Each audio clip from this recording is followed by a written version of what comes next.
Hey guys, how's it going? In this video I'll be showing you my champion slammer that I got top 10 overall to level 100 with in Softcore Ultimatum Trade League together with my team, so shout out to Team Beach Boys. I picked this build to league start with because it takes almost no gear to get off the ground and collect the first couple of watchstones with. It's just a really good starter build. Slam builds have been really good for a few leagues now, and although it did get a little bit nerfed this league, it doesn't really impact the early game, the biggest nerf being the one to Chainbreaker, and also Seismic got a minor nerf. But again, this didn't really affect the power of the build in the early to mid game, so I just played a pretty standard Earthquake build using Axes to start with, pretty much like the one Alkaiser and Darky and a lot of other people have been using in hardcore for the last couple of leagues. And then later on, I switched to Facebreaker and Rigwold's Curse in order to go crit to try to scale the damage better into the end game, with a lot of the end game damage scaling being gone, since you can basically no longer use Chainbreaker and Berserk, at least not as a champion. Also, the addition of Tainted Oil, allowing you to anoint Rigwolds, seemed like a really nice incentive to go Facebreaker crit. I also at this point decided to use Earthshatter instead of Earthquake, mostly due to personal preference. I just think it feels a little bit better for bossing, while Earthquake together with Call of Steel is really nice for clearing maps and ultimatums. The basic shell of the build remains the same, and you can really use whichever one you prefer, maybe even Vol Ground Slam, since that got a nice buff this league.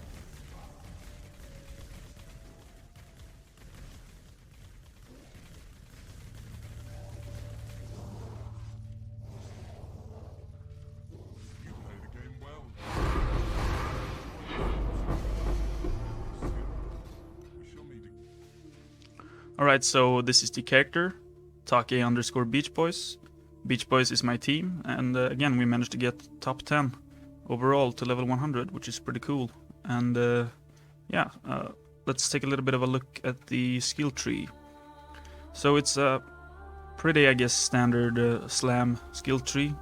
You get these warcry nodes over here, and a bunch of life. Some resists. Wind Dancer is kinda nice for some bosses. You get some ailment immunity over here. I guess the biggest difference compared to a more normal slammer is well, the crit nodes to begin with. Usually you go Resolute Technique, which you can do in the start of this if you're just starting out this league and you're using Axe, or even with Facebreaker you can also use Resolute Technique for a bit until you get some better gear, and you're able to start scaling some crit damage. And yeah, you also take these claw nodes because of how Rigwold's Curse works. It basically applies claw modifiers to unarmed attacks, which is what we're using with Facebreaker. I'm taking these for some extra resistances because we are a little bit constrained with our gear, using a couple of uniques, not using any weapon, and you want to try to get as much fist damage, flat fist damage as you can. So, and also ailment immunity is pretty important to get 100% ailment immunity. So getting some resist from your tree can be pretty useful, as well as this int node. Ideally I would have that on my gear somewhere, but I haven't been able to get that. And for my jewels I'm using a Searching Eye jewel with just well, life and flat fist is the important part, and also using a Watcher's Eye with just attack physical damage while using Pride. This isn't the best one. The best one is like Impale's last 2 more hits or something, but that's too expensive for me. But yeah, I think that's about it for the skill tree. I anointed True Strike just because, well, we don't attack a lot. We don't have a lot of attack speed, right, as a slam build, so going crit makes the build makes it feel a little bit inconsistent. So trying to get as much crit chance as possible is really nice, just for the consistency of the build. That's why I'm pathing here for like more crit chance and things like that. But yeah, I think that's about it for the skill tree. you could probably get a good jewel over here, remove some life nodes or whatever. But the most important part, like getting these warcry nodes, impale nodes, fortify nodes, really useful, and just a bunch of life, and not a lot of like generic damage, just like the crit nodes. But yeah, I think that's about it. I'll leave a version for like an axe version of the tree as well, where you're probably taking Harvester of Foes and maybe Destroyer and going RT. That can be pretty useful if you're just league starting this and you don't have a lot of currency. Oh yeah, let's not forget about the Ascendancy nodes. You start off by taking Unstoppable Hero, gives a little bit of attack speed, which doesn't really matter, but Armor and Evasion, which is nice, and cannot be stunned while you have Fortify. And then we're taking this so you always have Fortify. Not being able to get stunned is pretty useful because we have a pretty slow attack speed. So you definitely don't want to get stunned in your cast animation or whatever.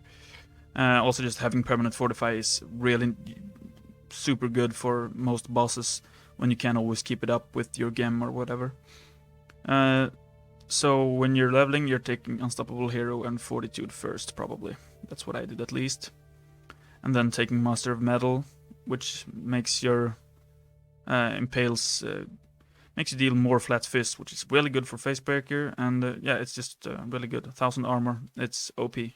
It's a lot of damage. And lastly, we're taking First to Strike, Last to Fall, which gives Intimidate and then Adrenaline when we reach low life. Also a little bit of a heal.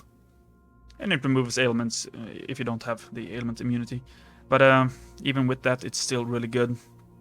Intimidate is really good.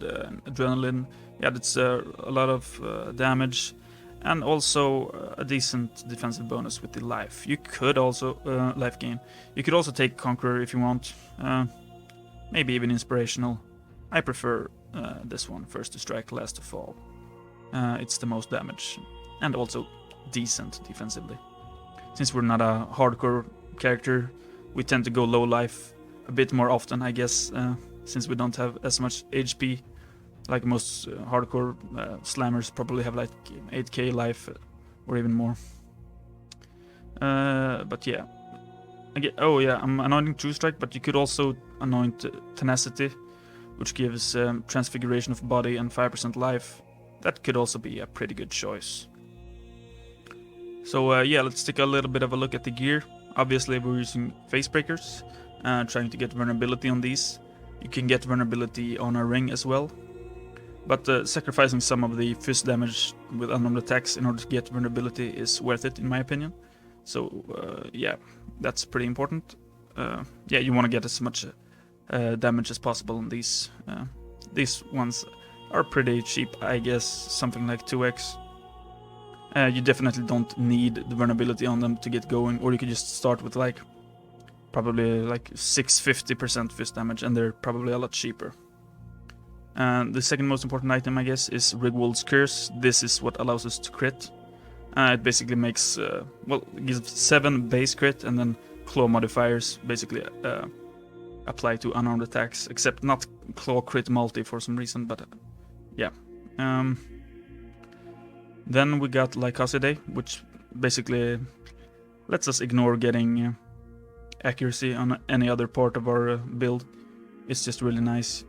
If you have a really high budget and you can get accuracy somewhere else, you could use something else like the Surrender, I guess, or maybe some really good Shaper Shield.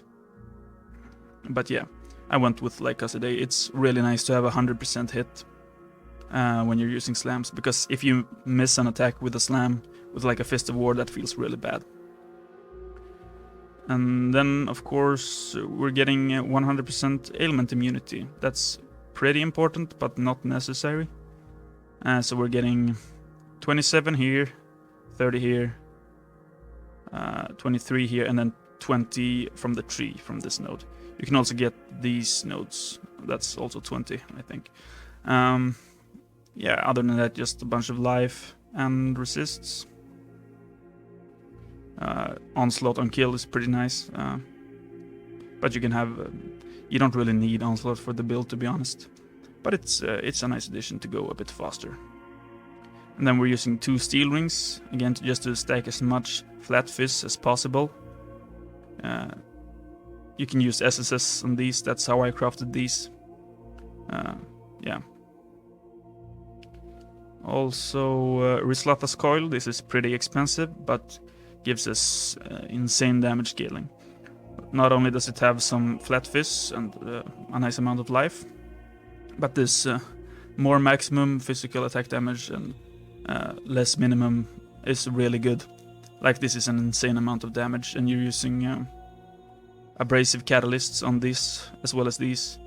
You can use the new fizz catalyst as well, I guess, but I'm just using abrasive, and yeah. This is, I think, the most expensive item of the build, other than maybe Bottled Faith. I think this is like 6x, and this is maybe 8x or something like that. And yeah, speaking of the flasks, we got Lion's Roar for just more damage and armor. Quicksilver Flask, I'm switching between Quartz and Quicksilver, depending on the content I'm doing. For most bosses, Quicksilver is nice. It's obviously nice for mapping, just running around faster. But you really want to be able to get phasing, so it's if you can't afford the Bottled Faith, definitely use a Quartz Flask instead. And if you're doing ultimatums, you should also be using a Quartz Flask. Yeah, it's really useful to be able to run through mobs. It just feels a little bit clunky without it. Then we're also using a Diamond Flask, of course.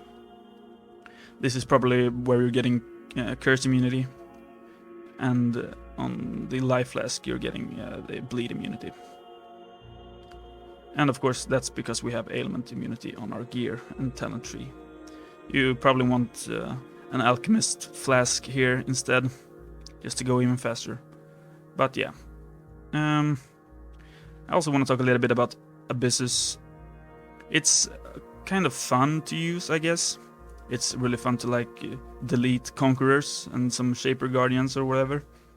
But I feel it's not really particularly useful for 90% of the game.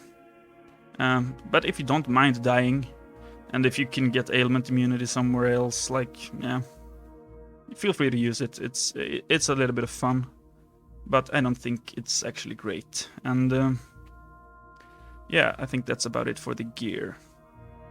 So let's talk a little bit about the gems. For the main links, using Earthshatter, Melee Fizz, Fist of War, Pulverize, Brutality, and Impale. If you're going Earthquake, you're probably switching out these two for less duration and Earthquake. And then you're also putting in Splitting Steel so you can get Call of Steel. And at that point you're also putting in Lord of Steel, this one with Area of Effect and U-Speed. You're putting that over here. So, yeah.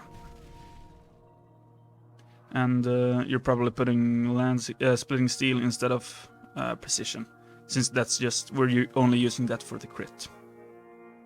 But yeah, that's it for the main links. Here we have the warcries: Seismic Cry, Intimidating Cry, Enduring Cry, linked with Second Wind.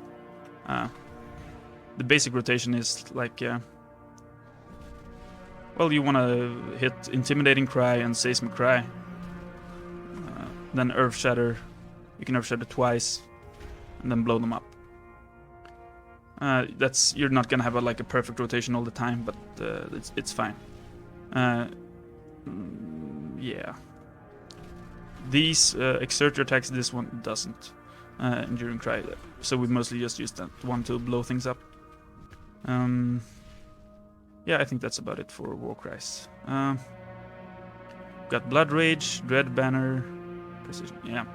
Blood Rage I have on my second bar. Just put it on once when you start the map, and then it refreshes itself. The auras, Precision just for the crit, you don't really need it if you want to make room for something else. Pride, a lot of damage. Red Banner, more damage. And Blood and Sand, more damage. You can, during mapping, you can go Sand Stance for a little bit more area, and then for bosses, Blood Stance. Then we're also using Smoke Mine to get a little bit more movement speed while mapping. If you find it annoying to use your secondary skill bar, you could remove this if you want. Flame Dash, I'm just using it more for mobility during boss fights, getting out of dangerous things, like between the beams on Sirus and things like that, or on Maven. Then we have a cast when damage taken setup, increased duration, Molten Shell, and cast when damage taken. Also using Vol Molten Shell and Vol War Sheaf. You usually get enough souls to use whichever one you want. And then you're also putting down regular War Sheaf every now and then on bosses. Yeah, I think that's about it for the gems. If you were using an axe, you would use close combat, but that doesn't work with unarmed attacks, so yeah. But yeah, I think that's about it. I think I will leave you with a Sirus kill at the end of the video. But yeah, thanks for watching, and feel free to subscribe and like the video if you enjoyed it.